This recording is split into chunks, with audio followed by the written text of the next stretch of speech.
What if you could learn a new language in a fraction of the time? And what if the secret wasn't about studying harder, but about relaxing more, listening to classical music, and even pretending to be someone else entirely?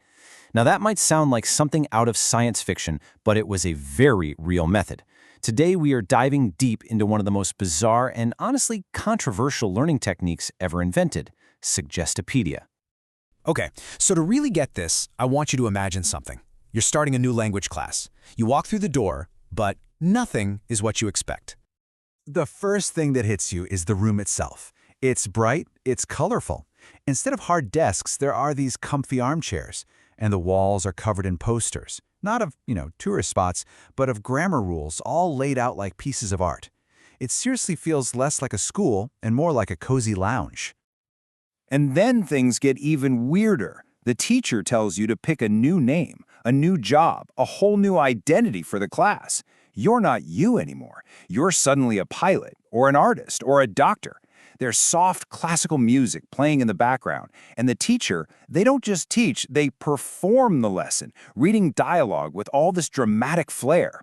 The class is full of games and even singing songs, so you have to be wondering, what on earth is going on here? Well, this strange method does have a name, and it was designed to solve what its creator believed was the single biggest thing holding us all back from learning anything. It's called Suggestopedia. It was created back in the 1970s by a Bulgarian psychotherapist named Georgi Lozanov. And Lozanov had this really radical idea that every single one of us is capable of learning at a mind-blowing rate, but we're being held back by our own minds. This quote, it really gets to the absolute heart of Lozanov's entire philosophy. He believed that society has suggested to us our whole lives that learning is hard, that we have limits. And this creates this huge psychological barrier of fear and self-doubt. So for him, the method was never just about teaching a language, it was about tearing down that barrier.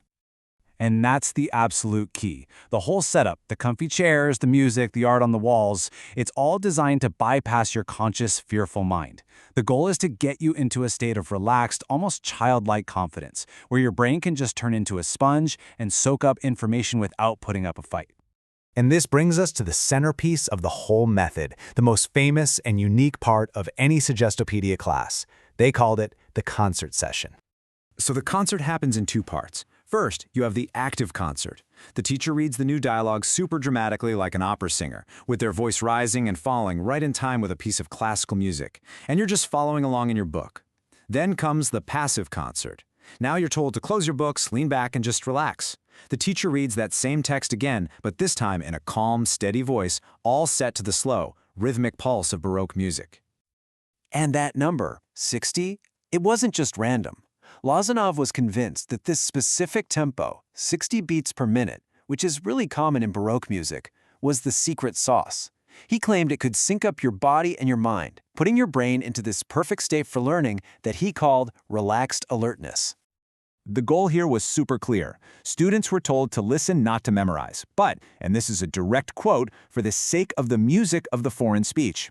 You see, the music wasn't just background noise. It was a tool to turn the language itself into music, embedding its rhythm and its melody right into your subconscious.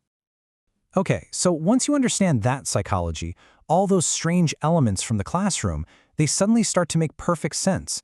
Every single one was a deliberate tool. Remember the new identities? Well, by becoming Richard, the pilot, you leave behind your own personal history of, say, struggling in high school Spanish class. That new persona doesn't have your baggage. It doesn't have your fear of making a fool of yourself. It's like hitting a psychological reset button. And those colorful posters on the wall? That's all about what Lozanov called peripheral learning. The idea is that your subconscious mind is constantly picking up information from your surroundings. So you might not be consciously studying that grammar chart, but your brain is still absorbing it anyway, totally effortlessly.